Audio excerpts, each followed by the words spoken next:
তেজগাঁ থেকে সংবাদ সন্ধ্যা নিয়ে আপনাদের সামনে আছি আমি সুমনা সিং এবং আমি আলী আশরাফ। জানিয়ে দেব বার্তা কক্ষের সর্বশেষ। ময়মনসিংহে দাঁড়িয়ে থাকা ট্রাকের পেছনে বাসের ধাক্কায় 7 জন নিহত, 4 জন একই পরিবারের।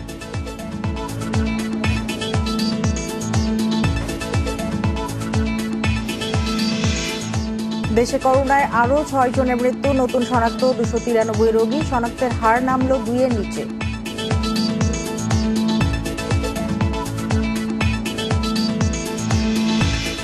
কৃষি পণ্য বাজারজাতকরণে প্রধানমন্ত্রীর গুরুত্ব, কিছু সংস্থার বিরোধিতার পরও কৃষি ভর্তুকি অব্যাহত রাখার ঘোষণা।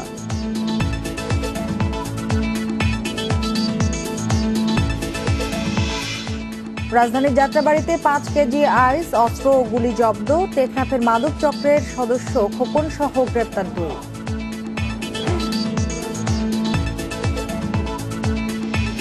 এতক্ষণ শিরোনামগুলো জানাচ্ছিলাম, এবার জানাবো পুরো খবর। ময়মনসিংহের ত্রিশালে দাঁড়িয়ে থাকা ট্রাকের পেছনে বাসের ধাক্কায় একই পরিবারের 4 জন সহ 7 জন নিহত হয়েছেন। এ ঘটনায় আহত হয়েছেন আরও অন্তত 8 জন। বেলা 3টার দিকে উপজেলার চেলের ঘাটে এই দুর্ঘটনা ঘটে। আহতদের ময়মনসিংহ মেডিকেলে ভর্তি করা হয়েছে। পুলিশ জানায় বাসটি ঢাকা থেকে শেরপুরের ঝিনাইগাতির দিকে যাচ্ছিল। ত্রিশালের চেলের ঘাট এলাকায় পৌঁছলে দাঁড়িয়ে থাকা একটি ট্রাকের সাথে ধাক্কা লেগে দুমড়ে মুচড়ে যায় বাসটি। এতে ঘটনাস্থলে নিহত হন 5 জন, আহত হন আরও অন্তত 10 জন। হাসপাতালে নেয়ার পরে মৃত্যু হয় আরও 2 জনের। নিহতদের মধ্যে রয়েছেন শেরপুরের নকলার ফজলুল হক ও তার স্ত্রী ফাতিমা বেগম, 2 শিশু সন্তান আব্দুল্লাহ ও আকলিমা। আহতদের বেশ কয়েকজনের অবস্থা আশঙ্কাজনক। দুর্ঘটনার পর থেকে পলাতক রয়েছে 2 গাড়ির চালক।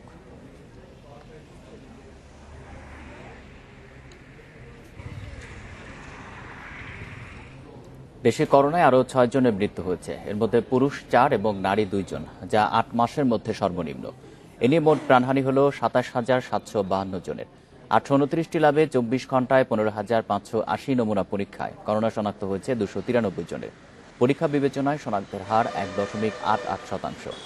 শনিবার স্বাস্থ্য অধিদপ্তরের বিজ্ঞপ্তিতে জানানো হয়েছে, দেশে মোট করোনা আক্রান্তের সংখ্যা দাঁড়ালো 15,65,174 জনে। সুস্থ হয়েছেন আরও 442 জন। এ নিয়ে মোট সুস্থ 15,27,333 জন।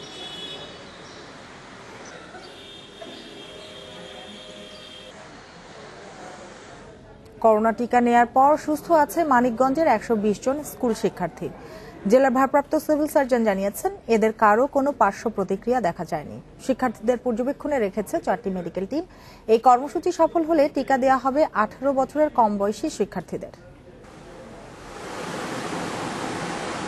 মানিকগঞ্জ এসকে সরকারি বালিকা উচ্চ বিদ্যালয়ের 9ম শ্রেণীর শিক্ষার্থী নাবিহা তাহসিন বৃহস্পতিবার ভাইজারের করোনা টিকা নিয়েছে। সে টিকা নেওয়ার পর সামান্য জ্বর হলেও এখন সে পুরোপুরি সুস্থ।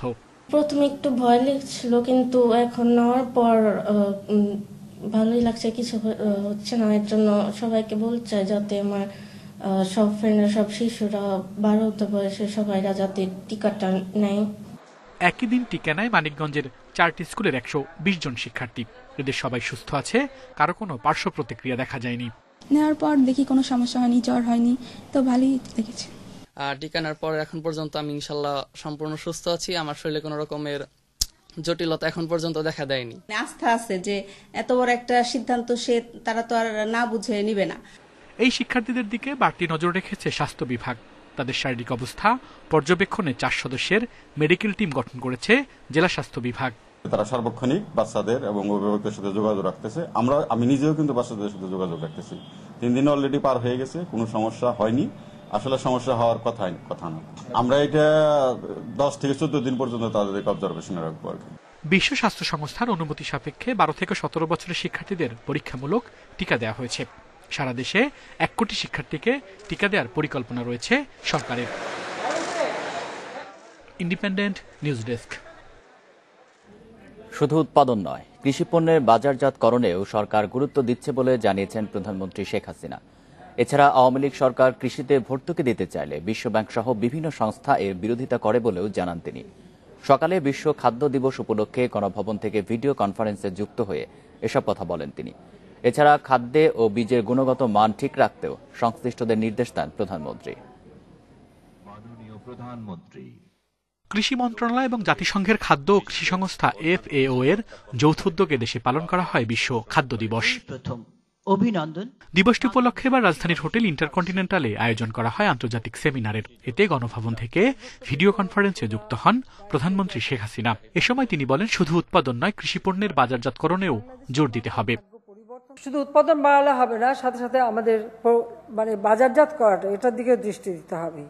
এবং জাতিপিতা যে বহুমুখী গ্রাম সমবায় করেছিলেন, সেখানে কিন্তু এটাই ছিল সবথেকে লক্ষ্য, যে উৎপাদিত পণ্য বাজারজাত করা সমবায়ের মাধ্যমে।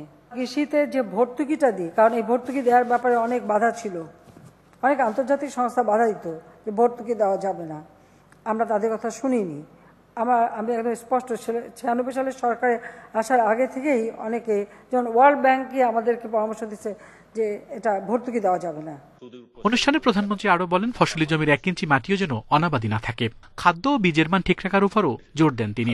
এছাড়া কৃষি জমি নষ্ট করে কোনো অবকাঠামো উন্নয়ন হবে না বলেও জানান সরকার প্রধান।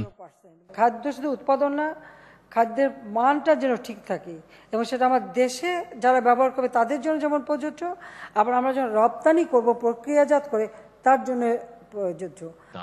প্রধানমন্ত্রী জানান, আমিষ উৎপাদনে গুরুত্ব দেওয়া হয়েছে, যার কারণেই ডিম, মাংস ও দুধের উৎপাদন বাড়ছে। তাই মাছ, মাংস ও দুধ উৎপাদনে বাংলাদেশ এখন স্বয়ংসম্পূর্ণ। অনুষ্ঠানে ধানের নতুন জাত বঙ্গবন্ধু 100 এর উদ্ভাবনের তথ্য তুলে ধরা হয়। সেমিনারের উদ্বোধনী অনুষ্ঠান আল আমিন হোসেন, ইন্ডিপেন্ডেন্ট নিউজ, ঢাকা। তৃতীয় ধাপের 1007টি ইউনিয়ন পরিষদ নির্বাচন সামনে রেখে আজ থেকে শুরু হয়েছে আওয়ামী লীগের দলীয় মনোনয়ন ফর্ম বিতরণ। সকাল 10:30 থেকে ধানমন্ডি দলীয় কার্যালয়ে শুরু হয় বিক্রি কার্যক্রম। আগামী 20 অক্টোবর পর্যন্ত চলবে ফর্ম সংগ্রহ ও জমা দেওয়া। এই সময়ে নির্বাচন কমিশন ঘোষিত 9টি পৌরসভা নির্বাচনে মেয়র পদেও ফর্ম বিক্রি চলবে। এদিকে প্রথম দিনে মনোনয়ন প্রত্যাশীদের ভিড় কিছুটা কম। আগামী 2-1 দিনের মধ্যে ভিড় বাড়ার আশা সংশ্লিষ্টদের। দলের পক্ষ থেকে মনোনয়ন প্রত্যাশীদের স্বাস্থ্যবিধি মেনে এবং লোক সমাগম ছাড়া আবেদন ফর্ম সংগ্রহ ও জমা দিতে বলা হয়েছে। 21 অক্টোবর থেকে প্রধানমন্ত্রীর সভাপতিত্বে নির্বাচনের প্রার্থী চূড়ান্তের কার্যক্রম শুরু হবে। 28 নভেম্বর হবে এসব এলাকায় ভোট গ্রহণ। আওয়ামী লীগ আজ 16 অক্টোবর থেকে মনোনয়ন ফর্ম বিতরণ শুরু করেছে। আমাদের মাননীয় সভাপতি বঙ্গবন্ধু শেখ হাসিনার নেতৃত্বে যে মনোনয়ন বোর্ড আগামী 21 অক্টোবর থেকে তিনি এই মনোনয়ন বোর্ডের সভা শুরু করবেন। যারা দলে বা নির্বাচনে বঞ্চিত হচ্ছেন, ধৈর্য ধরে অপেক্ষা করলে শেখ হাসিনা তাদের মূল্যায়ন করবেন বলে জানিয়েছেন আওয়ামী লীগের সাধারণ সম্পাদক ওবায়দুল কাদের। সকালে রাজধানীর বাসভবন থেকে ভিডিও কনফারেন্সে রাজবাড়ী জেলা আওয়ামী লীগের ত্রিবার্ষিক সম্মেলনে যোগ দিয়ে একথা জানান তিনি। কোরআনকে দেবীর পায়ের কাছে রেখে ষড়যন্ত্র করে এটা কোনো হিন্দুরা করেছে, এটা আমরা বিশ্বাস করি না। এটা আজকে সাম্প্রদায়িক শক্তির অপকর্ম, এবং বাংলাদেশে সাম্প্রদায়িক অপশক্তির নির্ভরযোগ্য ঠিকানা হচ্ছে বিএনপি। একদিন পেরিয়ে গেলেও মাগুরায় ইউনিয়ন পরিষদ নির্বাচন নিয়ে সংঘর্ষে 4 জন নিহতের ঘটনায় মামলা হয়নি। এই ঘটনার পর থেকে এলাকার পরিস্থিতি থমথমে। এখন পর্যন্ত 4 জনকে আটক করা হয়েছে, আর নিহতদের মরদেহ ময়নাতদন্ত শেষে আজই পরিবারের কাছে হস্তান্তরের কথা রয়েছে। এ কান্না প্রিয়জন হারানোর। একই পরিবারের 3 জন নিহতের ঘটনায় মাগুরা সদর উপজেলার দক্ষিণ জগদল গ্রামে চলছে শোকের মাতম। নজরুল ফিসরি দিলে কম দিয়ে মাইরে ফেলাই দিছে, আমাদের এই গাড়ি আসামি দিয়ার নাই গে, আমাদের যে সময় 3 জন মাইরে ফেলাই দিছে, সেই সময় দেখছি যে মরিছি তো কি আর মানে। 11 নভেম্বরের ইউপি নির্বাচনের মেম্বার প্রার্থিতা নিয়ে নজরুল ও আলীর বিরোধের জেরে শুক্রবার সংঘর্ষে 4 জন নিহত ও 10 জন আহত হওয়ার পর থেকেই এলাকায় থমথমে পরিস্থিতি বিরাজ করছে। নিহত 4 জনই আলীর অনুসারী এবং এদের 3 জনই একই পরিবারের সদস্য। এদিকে পাল্টা হামলা ও গ্রেপ্তারের ভয়ে নজরুলের সমর্থকদের অনেকেই বাড়ি ছেড়ে পালিয়েছেন, আর লুটপাটের আশঙ্কায় ঘরের মালামাল নিরাপদ স্থানে সরিয়ে নিচ্ছেন বলেও জানিয়েছেন অনেকে। হয়তো পাচ্ছি এখন এই মালামালগুলো না সরালে দেখেন নিয়ে তো যাতে পারে, এই জন্য লোকে ভয়তে পাই। একটা লোক নেই, আমরা কিভাবে থাকবো এই জায়গায়? পুলিশ তো রাস্তা বাড়ি পাতার ডিউটি দিচ্ছে না, যদি একটা অঘটন ঘটে যায় তাহলে কি হয়? সংঘর্ষ এড়াতে এলাকায় মোতায়েন করা হয়েছে অতিরিক্ত পুলিশ। তাদের দাবি সার্বিক পরিস্থিতি নিয়ন্ত্রণে রয়েছে। এখানে আমরা সবাই উপস্থিত আছি, সিনিয়র অফিসার উপস্থিত আছে, পর্যাপ্ত টহল রয়েছে, অতিরিক্ত পুলিশ মোতায়েন রয়েছে। ঘটনার পরবর্তীতে কোনো ধরনের কোনো আইন শৃঙ্খলা বিরোধী কার্যকলাপ এখানে সংগঠিত আর হয় নাই। ঘটনা তদন্তে শনিবার সকাল থেকে ঘটনাস্থলে কাজ শুরু করেছে police bureau of investigation PBI। Independent news desk. জাতীয় নির্বাচন সামনে রেখে আন্দোলনের নামে আবারও নৈরাজ্য বা দেশকে অস্থিতিশীল করার চেষ্টা করলে বিএনপির কবর রচনা করা হবে বলে হুঁশিয়ার করেছেন আওয়ামী লীগের নেতারা। ঢাকাসহ সারা দেশে বিএনপিকে রাজনৈতিকভাবে মোকাবিলার দল গোছাচ্ছে আওয়ামী লীগ। নেতারা বলছেন, নিরপেক্ষ সরকার নয়, বিএনপিকে আওয়ামী লীগ সরকারের অধীনেই নির্বাচনে আসতে হবে। 2014 সালের জাতীয় নির্বাচন ঘিরে সহিংসতা, অগ্নিসংযোগ আর পেট্রোল বোমা বিস্ফোরণে সারা দেশে তৈরি হয় এক ভীতিকর পরিস্থিতি। তত্ত্বাবধায়ক সরকারের অধীনে নির্বাচনের দাবিতে রাজপথে ছিল বিএনপি জামায়াত জোট। তাদের মোকাবেলায় মাঠ ছাড়েনি ক্ষমতাসীন দল আওয়ামী লীগও। এরপর সময় যত গড়িয়েছে ততই গতি হারিয়েছে বিএনপির আন্দোলনের ডাক। 2023 সালের নির্বাচন সামনে রেখে আবারও মাঠে নামার প্রস্তুতি শুরু করেছে দলটি। আন্দোলনের কৌশল ঠিক করতে এরই মধ্যে বিভিন্ন পর্যায়ের নেতাদের পাশাপাশি পেশাজীবীদের নিয়েও বৈঠক করেছে দলের শীর্ষ নেতৃত্ব। আওয়ামী লীগ বলছে, বিএনপির আন্দোলন রাজনৈতিকভাবে মোকাবেলা করতে তৃণমূল পর্যন্ত সংগঠন গোছানো হচ্ছে। এই ইস্যুতে বিএনপিকে এক চুলও ছাড় না দেওয়ার ঘোষণা নেতাদের। অগ্নি সন্ত্রাসের মধ্য দিয়েই কিন্তু তাদের সব যাত্রাটাই কিন্তু তারা শুরু করেছে। সুতরাং আবার তারা যদি সেই অগ্নি সন্ত্রাস এবং তার চেয়ে ভয়াবহ কিছু করার চেষ্টা করে, তার পরিণতি কিন্তু এবার কিন্তু তারা কবরস্থ হয়ে যাবে। আগের আন্দোলনটা ছিল আত্মঘাতীমূলক আন্দোলন। সেই ধরনের আন্দোলন যদি করতে চায়, তাহলে কোনোভাবেই সরকার বা রাজনৈতিক দল হিসেবে আমরা কোনোভাবে তা করতে দেব না। তাদের মতে সুষ্ঠু নির্বাচন করার দায় নির্বাচন কমিশনের। সার্চ কমিটির মধ্য দিয়ে যে কমিশন গঠন করা হবে তার উপর বিএনপিকে আস্থা রাখতে বলছে আওয়ামী লীগ। এখন বিএনপি সার্চ কমিশন গঠন থেকে শুরু করে আন্দোলন শুরু করবে। উইল ওয়েট টু সি, আমরা অপেক্ষা করব দেখার জন্য। তারা নির্বাচনকালীন সময়েও তারা রুটিন ওয়ার্কের দায়িত্বটা পালন করবে। এখানে নিরপেক্ষ অনিরপেক্ষ এই ধরনের বিষয়ের তো কোনো আলোচনার বা তর্কের কোনো অবকাশ নেই। পাশাপাশি বিএনপিকে সাজাপ্রাপ্ত আসামির নেতৃত্ব বাদ দিয়ে সঠিক নেতা নির্বাচনের আহ্বানও আওয়ামী লীগের নীতি নির্ধারকদের। Ijazur Rahman, Independent News, Dhaka. দলীয় সরকার নয়, নিরপেক্ষ সরকারের অধীনে নির্বাচন ব্যবস্থা ফিরিয়ে আনাকেই চ্যালেঞ্জ হিসেবে নিতে চায় বিএনপি। সেই লক্ষ্যে দ্বাদশ সংসদ নির্বাচন সামনে রেখে সব পর্যায়ের নেতাদের সাথে ধারাবাহিক বৈঠকও করেছে দলটি। দাবি আদায়ের আন্দোলন সফল করতে ঢাকা সহ বিভিন্ন ইউনিটের নেতৃত্ব ঢেলে সাজাতে এরই মধ্যে কাজ শুরুও করেছে বিএনপি। দ্বাদশ জাতীয় সংসদ নির্বাচনের বাকি আরও 2 বছরেরও বেশি সময়। এরই মধ্যে রাজনৈতিক অঙ্গনে নানাভাবে উঠে আসছে সেই নির্বাচন নিয়ে আলোচনা। রাজনৈতিক দলগুলো নানাভাবে এরই মধ্যে নির্বাচন প্রস্তুতি শুরু করেছে। দীর্ঘদিন ক্ষমতার বাইরে থাকা বিএনপি এরই মধ্যে তৃণমূল থেকে শুরু করে বিভিন্ন পর্যায়ের নেতাদের সাথে 10 দিন রুদ্ধদ্বার বৈঠক শেষ করেছে। জ্যেষ্ঠ নেতারা জানান, ধারাবাহিক এ বৈঠকে দলীয় সরকারের অধীনে আর কোনো নির্বাচনে অংশ না নেয়ার পরামর্শ ছিল সবার। সরকার তো স্বেচ্ছায় যাবে না, আর যদি স্বেচ্ছায় যায় সেটাও আরেক কথা। আমরা চাইতেছি একটা দলীয় নিরপেক্ষ নির্বাচনের যে পূর্ব শর্তগুলি, এই শর্তগুলি উই আর টু আর্ন, আগে এটাকে অর্জন করতে চাই, তারপরে আমাদের অন্য ভাবনা। আমাদের 2, 4, 5, 10 হাজার না, মিনিমাম 2 লাখ লোক রাজপথে থাকতে হবে। বিএনপি যদি 2 লাখ লোক নিয়ে রাজপথে নামে, জনগণ আরও 4 লাখ তার সাথে যোগ হবে। তখন এমন একটা বিশাল জন অভ্যুত্থান দেখা যাবে যে সরকারকে পালাবার পথ পাবে না। দাবি আদায়ের আন্দোলন সফল করতে ঢাকার নেতারা এবার সর্বোচ্চ ত্যাগ স্বীকারে প্রস্তুত বলে জানান তারা।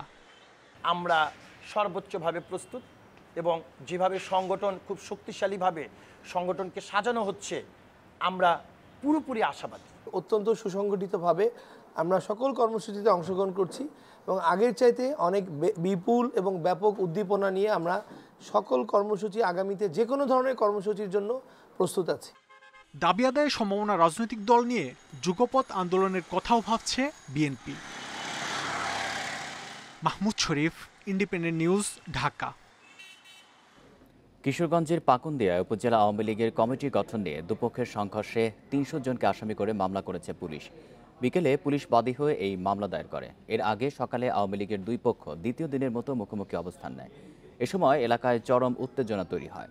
সে সময় ময়মনসিংহ কিশোরগঞ্জ ভৈরব আঞ্চলিক সড়ক অবরোধ করে রাখে কিশোরগঞ্জ ২ আসনের এমপি নূর মোহাম্মদের সমর্থকেরা। এটা ওর বক্তব্য অনুযায়ী এসেছে, যখন আমরা প্রাথমিকভাবে সকালবেলা জিজ্ঞাসাবাদ করেছি যে এই চালানগুলো যখন ধরা পড়ে তখন তো অবশ্যই লেনদেন সম্পর্কিত একটি সমস্যা হওয়ার কথা। সেই ক্ষেত্রে তারা বলেছে যে এই একটি স্ট্র্যাটেজি ওই দেশে, পার্শ্ববর্তী দেশে যারা মাদক ব্যবসায়ী তারা এই স্ট্র্যাটেজিটা নিয়েছে যে যদি কোনো কারণে এরকম আইন শৃঙ্খলা বাহিনী আটক করে সেই ক্ষেত্রে তাদেরকে পেমেন্ট না করলেও তাদের হচ্ছে। র‍্যাব বলছে ৫ বছর ধরে ইয়াবা ও আইস ঢাকা আনার কাজ করছিল হোসেনের সিন্ডিকেট।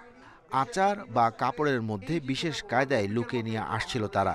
এই চক্রে আরো বেশ কয়েকজন সদস্য আছে, তাদের মাধ্যমে এটা সংগ্রহ করে টেকনাফে বিভিন্ন বাসায় লুকিয়ে রাখে। আপনারা দেখেছেন যে তারা এই ধরনের মালামাল বিভিন্ন অভিনব উপায়ে তারা নিয়ে আসে। এখানে তারা আপনারা দেখেছেন একটি দেশের চায়ের ফ্লেভার দেওয়া হয়েছে মোড়ানো প্যাকেটে, এবং যেটা পরবর্তী আচারের প্যাকেটের মাধ্যমে সে অভিনবভাবে লুকানো হয়েছে।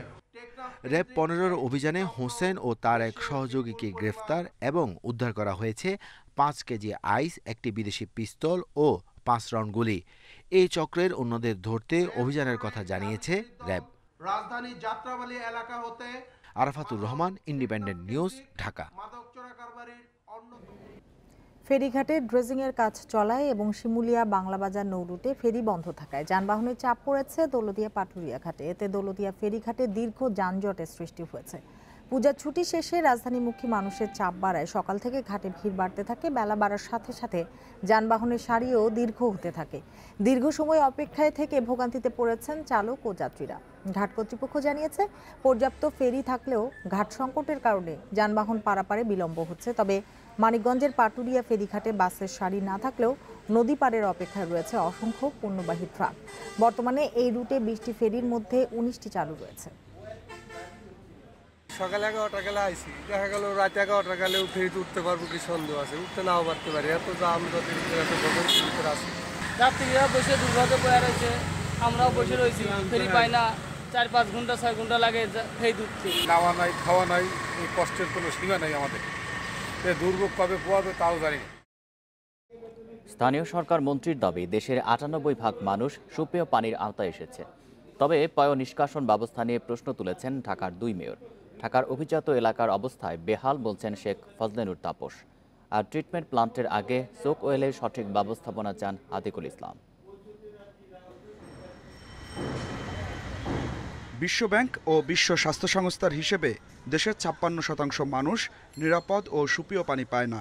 আর ইউনিসেফের জরিপ বলছে মলের জীবাণু আছে এমন উৎসের পানি পান করে ৪১%। যদিও মিলেনিয়াম ডেভেলপমেন্ট গোল অর্জনে ২০৩০ সালের মধ্যে শতভাগ নিরাপদ পানি ও স্যানিটেশনের ব্যবস্থা করতে হবে। শনিবার এ নিয়ে এক সেমিনারে ওয়াসার এমডির দাবি, ভারতসহ দক্ষিণ এশিয়ার অন্যান্য দেশের শহরের চেয়ে বাংলাদেশের শহরগুলো নিরাপদ পানি পানের ক্ষেত্রে ১৫ বছর এগিয়ে আছে। ঢাকায় ১০০% মানুষ পানি পায় এবং গুণগত মানে বর্তমানে আমরা ৯০ থেকে ৯৪% পানি, যেটা সেফলি ম্যানেজড, যে সংজ্ঞাটা এসডিজি, সেটা আমরা কিন্তু ম্যানেজ করছি। আর ঢাকার ২ মেয়র জোর দেন পানির অপচয় রোধে, পয় নিষ্কাশনের অব্যবস্থাপনার কথাও তুলে ধরেন তারা। আমাদেরকে এখন দেখতে হবে এই যে স্যানিটেশন, এই পানিগুলা কই, আমাদের বর্জ্যগুলা কই যাবে? এটি ডাইরেক্ট যাচ্ছে হলো এই খালে, লেকে যাচ্ছে, বাড়িধারা লেকে যাচ্ছে, বনাই লেকে, গুলশান লেকে যাচ্ছে, এবং এখান থেকে দুর্গন্ধ এবং মশার সৃষ্টি হচ্ছে। পয় নিষ্কাশনের মূল দায়িত্ব কিন্তু আবারও বলতে হয় ঢাকা ওয়াসার। কত ভাগে পয় নিষ্কাশন ব্যবস্থা আছে, কতটুকুতে অন্তর্জাল বা নর্দমা ব্যবস্থা আছে, সেটা এখনও পরিষ্কার নেই। তার মানে ধরে নিতে হবে প্রায় ৯০ ভাগই আসলে নাই। পরে স্থানীয় সরকার মন্ত্রী জানান, পার্বত্য ও উপকূলীয় অঞ্চলে নিরাপদ পানি নিশ্চিতে সরকার কাজ করছে। ইন্ডিয়াও তাদের আপ স্ট্রিম থেকে তারা বেশ কিছু পানি উইথড্র করতেছে অথবা ব্লক করছে লিঞ্চ সিজনে। আমাদের লিন সিজনে তো পানির সমস্যা, আমাদের তো পিক সিজনে পানি তো আমাদের যথেষ্ট আছে। তো সেই সময়ও লিন সিজনেও আমাদের এখানে অনেক পানি থাকে। তো পানি যাতে নাকি যেখানে যেখানে থাকে সেই পানিগুলোকে ইনটেক করে আমরা যেন নাকি আমাদের টোটাল এরিয়াটাকে কাভারেজ দিতে পারি। এছাড়া ভূগর্ভস্থ পানির স্তর নিচে নেমে যাওয়ায় গভীর নলকূপের ধারণা থেকে বেরিয়ে নদী ও বৃষ্টির পানির সঠিক ব্যবহার নিশ্চিতের পরামর্শ দেন বিশেষজ্ঞরা। Adilur Rahman, Independent News, Dhaka. সারা বছর পেঁয়াজের সরবরাহ স্বাভাবিক রাখতে এবার হিমাগার তৈরির উদ্যোগ নিচ্ছে সরকার। এ বছরের শেষ দিকে সারা দেশে 400 হিমাগার তৈরির প্রকল্পের কাজ শুরু হবে বলছে কৃষি বিপণন অধিদপ্তর। আলাদা হিমাগার তৈরি হলে দীর্ঘ সময় পেঁয়াজ সংরক্ষণের পাশাপাশি পচন রোধ করা যাবে বলে দাবি সংস্থাটির। সরকারি হিসেবে গেল অর্থবছরে দেশে পেঁয়াজের 35 লাখ টন চাহিদার বিপরীতে উৎপাদন হয় 33.5 লাখ টন, যা আগের বছরের চেয়ে 8 লাখ টন বেশি। তবে উৎপাদন ভালো হলেও বাজারে এর প্রভাব নেই, বরং দফায় দফায় বাড়ছে পেঁয়াজের দাম। বর্তমানে রাজধানীর বাজারে দেশি পেঁয়াজ কিনতে হচ্ছে 70 টাকা কেজিতে, আর আমদানি পেঁয়াজের কেজি 60 টাকার বেশি। কৃষি বিপণন অধিদপ্তর বলছে, সংরক্ষণ দুর্বলতায় প্রতি বছর নষ্ট হয় 30% পেঁয়াজ, তাই বাধ্য হয়ে আমদানি করতে হয়। এমন পরিস্থিতিতে পেঁয়াজ সংরক্ষণের জন্য নির্মাণ করা হচ্ছে আলাদা হিমাগার। 50 কোটি টাকার প্রকল্পের আওতায় সারা দেশে নির্মাণ করা হবে 400 হিমাগার। চাষিদের বাড়িতেই হবে এই হিমাগার। আমরা উন্নত মানের প্রযুক্তির মাধ্যমে হিমাগার তৈরি করে সেখানে আমরা রাখার ব্যবস্থা করছি। কৃষি বিপণন অধিদপ্তর থেকে এই মুহূর্তে 50 কোটি টাকার একটা প্রকল্প পরিকল্পনা কমিশন থেকে অনুমোদন হয়েছে। আমরা এই পেঁয়াজের জন্য আমরা 400টা আমরা ঘর করব। সরকারি এই উদ্যোগকে ইতিবাচক বলছেন প্রান্তিক চাষিরা। তবে টেকসই সুফল নিশ্চিত করতে প্রকল্পের সঠিক বাস্তবায়নের তাগিদ বিশেষজ্ঞদের। হিমাগারটা যদি তৈরি করে দেয়, প্রত্যেক বাড়িতে বাড়িতে রাখার জন্য ব্যবস্থা করে দেয়, তাহলে আমরা এই ক্ষতিগ্রস্তটা আর হব না। প্লাস ওই পেঁয়াজও আর নষ্ট হবে না। আমাদের পেঁয়াজ যেভাবে নষ্ট হয়, এইভাবে যদি সরকার একটা হিমাগার তৈরি করে দেয়, কৃষক একটা পেঁয়াজটা নষ্ট হবে কম। প্রকল্পর সুবিধাভোগী যারা হবে, যে সমস্ত চাষিরা, তারা সঠিকভাবে প্রকল্পের টাকা ব্যয় করে হিমাগার তৈরি করছে কিনা এবং তাদের অংশগ্রহণ নিশ্চিত করতে হবে, এবং সেইখানে তদারকি ব্যবস্থা সরকারের বাড়াতেই হবে। পেঁয়াজের বাজার স্বাভাবিক রাখতে সঠিক সংরক্ষণের পাশাপাশি কার্যকর তদারকি নিশ্চিতের তাগিদ বিশেষজ্ঞদের। Shahid Ahmed, independent News, Dhaka. এদিকে বাড়তি পরিবহন খরচ ও শ্রমিকদের সিন্ডিকেটের কারণে পেঁয়াজের বাজার অস্থিতিশীল হচ্ছে বলে মন্তব্য করেছেন বাণিজ্য মন্ত্রণালয়ের অতিরিক্ত সচিব AHM শফিকুজ্জামান। দুপুরে টেকনাফ স্থলবন্দরে পেঁয়াজ আমদানিকারকদের সঙ্গে বৈঠকে একথা বলেন তিনি। আলোচনায় এসব সিন্ডিকেটের বিরুদ্ধে ব্যবস্থা নেওয়ার কথাও জানান সচিব। পাশাপাশি পচনশীল এই পণ্য বন্দর থেকে দ্রুত খালাসের ক্ষেত্রে ব্যবসায়ীদের হয়রানি বন্ধেরও আশ্বাস দেন তিনি। এছাড়া মিয়ানমার থেকে আমদানি করা পণ্য খালাসের পর স্ক্যানিং সুবিধা না থাকায় মাদক চোরাচালান বৃদ্ধির আশঙ্কা করেন ব্যবসায়ীরা। এজন্য দ্রুত বন্দরে স্ক্যানার বসানোর কথা জানিয়েছেন বাণিজ্য সচিব। এই ট্রান্সপোর্ট এখান থেকে ঢাকায় একটা ট্রাক যেতে 40,000 টাকা খরচ হয়, এটা একদম অযৌক্তিক। যেটা সিন্ডিকেট বলেন বা বিভিন্ন শ্রমিকের বা এরকম মালিক সমিতি আছে, তারা এইখানে বিভিন্ন জায়গায় তাদের ট্যাক্সেশনের কারণে এই খরচটা বেড়ে যায়।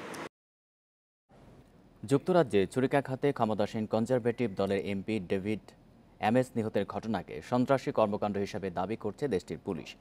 শুক্রবার এসেক্সে একটি গির্জায় একাধিক ছুরিকাঘাতে হত্যা করা হয় তাকে। এদিকে প্রাথমিক তদন্তে এই ঘটনার সঙ্গে ইসলামী চরমপন্থীর যোগসূত্র থাকতে পারে বলে ধারণা করছে স্কটল্যান্ড ইয়ার্ড পুলিশ। গ্রেপ্তার হওয়া 25 বছর বয়সী সন্দেহভাজনকে জিজ্ঞাসাবাদ করে লন্ডনের 2টি ঠিকানায় তল্লাশি চালানো হয়। পুলিশের ধারণা সন্দেহভাজন ব্যক্তি একাই হত্যাকাণ্ডটি ঘটিয়েছে। হত্যাকাণ্ডের পরপরই এমপিদের নিরাপত্তার বিষয়টি পর্যালোচনা করতে নির্দেশ দিয়েছেন স্বরাষ্ট্রমন্ত্রী প্রীতি প্যাটেল। শুক্রবার স্থানীয় সময় দুপুরে নিজের নির্বাচনী এলাকায় ভোটারদের সঙ্গে বৈঠকের সময় ছুরি নিয়ে স্যার ডেভিডের ওপর হামলা হয়। পরে হাসপাতালে চিকিৎসাধীন অবস্থায় মারা যান তিনি।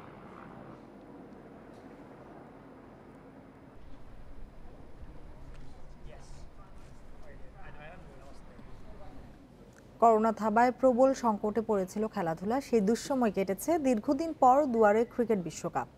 ওমান ও আরব আমিরাতে কাল থেকে শুরু হচ্ছে টি-20 বিশ্বকাপের 7ম আসর। বাছাই পর্বের প্রথম দিনই মাঠে নামছে বাংলাদেশ, মুখোমুখি হবে স্কটল্যান্ডের। আরেক ম্যাচে স্বাগতিক ওমান লড়বে পাপুয়া নিউগিনির বিপক্ষে। অবশেষে প্রতীক্ষার অবসান। ক্রীড়ামোদীরা জেকে বসেছে ক্রিকেট উত্তেজনায়। গেল বছর করোনা মহামারীতে আয়োজন সম্ভব হয়নি, শঙ্কা ছিল এবারও। স্বাস্থ্য সুরক্ষা নিশ্চিত করতে না পারায় ভারতের বদলে ওমান ও আরব আমিরাতে বসছে ক্রিকেটের সংক্ষিপ্ত সংস্করণ টি-20 বিশ্বকাপ। টানা 6 দিন ব্যাপী চলবে বাছাই পর্ব, যেখানে 2 গ্রুপে ভাগ হয়ে খেলবে 8টি দল।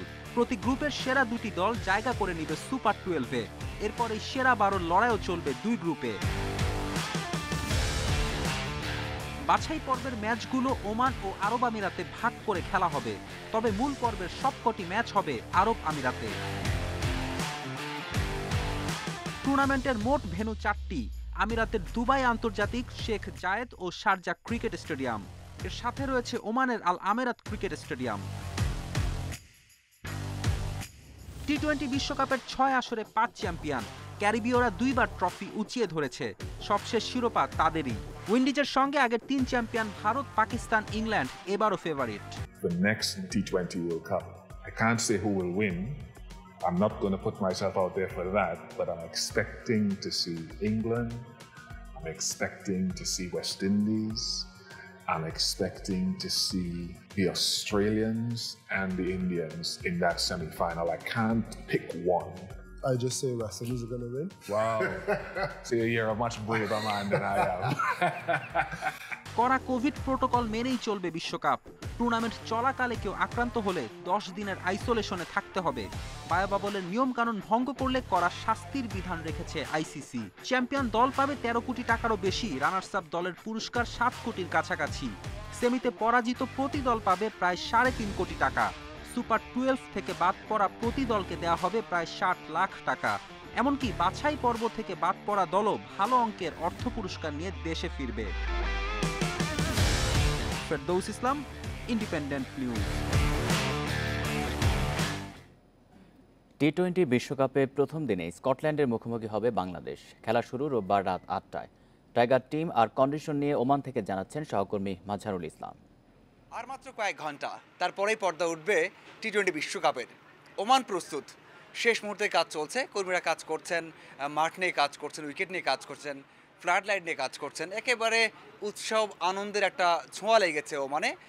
সেখানে যারা ম্যাচ খেলবে সেই দলগুলোও প্রস্তুতি সেরে নিয়েছে। বাংলাদেশ দল একটু পরে আসবে। বাংলাদেশ দলের জন্য কিন্তু বড় একটা টেস্ট বলতে হবে, কারণ দুটো ম্যাচ প্রস্তুতি ম্যাচে ভালো করতে পারেনি।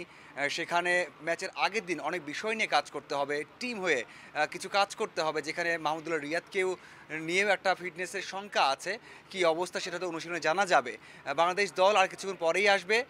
সেখানে 3 ঘন্টার একটা স্লট আছে, যেটা বাংলাদেশ দল প্র্যাকটিস করবে, ব্যাটিং, বোলিং, ফিল্ডিং শেষ মুহূর্তে ঝালিয়ে নেবে। কারণ প্রথম ম্যাচটা স্কটল্যান্ডের বিপক্ষে, স্কটল্যান্ড ভালো একটা ফর্মে রয়েছে এবং এই মাঠে 3টা ম্যাচ তারা খেলেছে, সেই দিক দিয়ে তারা অভিজ্ঞ। এবং বাংলাদেশের বিপক্ষেও কিন্তু প্রথম ম্যাচে তারা জয় পেয়েছে, একমাত্র ম্যাচ খেলেছিল।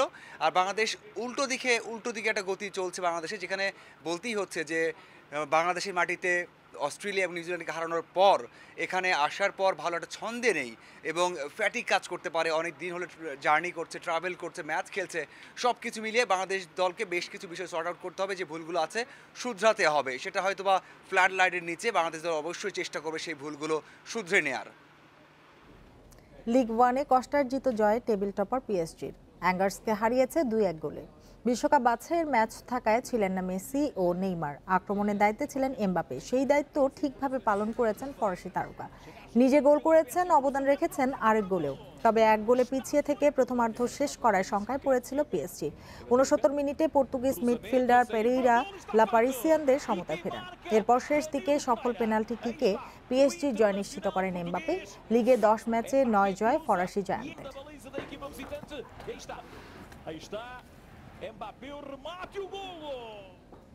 আর এই ছিল আজকের সংবাদ সন্ধ্যায়। ইন্ডিপেন্ডেন্ট টেলিভিশনের সব খবরের আরো বিস্তারিত জানতে চোখ রাখুন ফেসবুক, ইউটিউব এবং টুইটারে। ধন্যবাদ সবাইকে।